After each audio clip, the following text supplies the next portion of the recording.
মেহেরপুরে বাড়ছে অ্যানথ্রাক্স রোগীর সংখ্যা। গেল ৮ মাসে ৪৬৪ জন আক্রান্ত হয়েছেন এই রোগে, যাদের বেশিরভাগই গাংনী উপজেলার।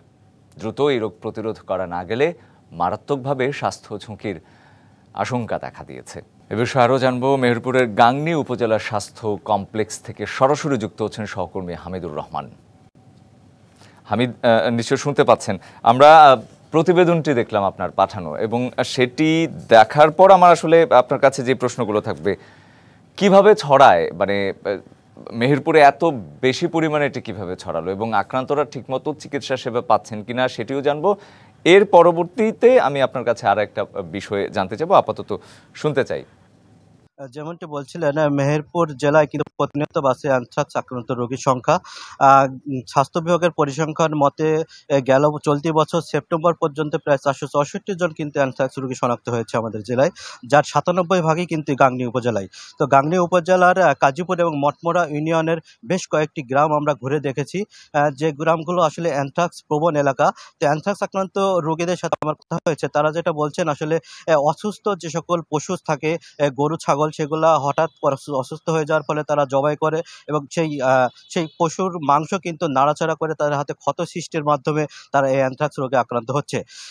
পাশাপাশি বিভিন্ন জায়গায় কিন্তু যত্র যে পশুগুলো জবাই করা হচ্ছে সেগুলো কিন্তু পরীক্ষা নিরীক্ষা করায় সে মাংসগুলো বিক্রি করা হচ্ছে এবং সে মাংস থেকেই এই অ্যানথ্রাক্সটা মানব দেহে ছড়িয়ে যাচ্ছে। চিকিৎসকরা যেটা বলছেন আসলে এই অ্যানথ্রাক্স কিন্তু এর ভয়াবহতা অনেক বেশি।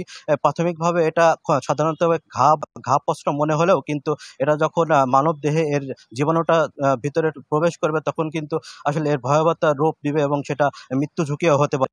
তবে চিকিৎসকরা বলছেন যে আসলে অ্যানথ্রাক্স প্রতিরোধে কিন্তু সচেতনতার পাশাপাশি প্রাণী সম্পদকে বেশি ভূমিকা নিতে হবে, কারণ এটি আসলে প্রাণী থেকেই মানব দেহে বেশি ছড়িয়ে পড়ছে।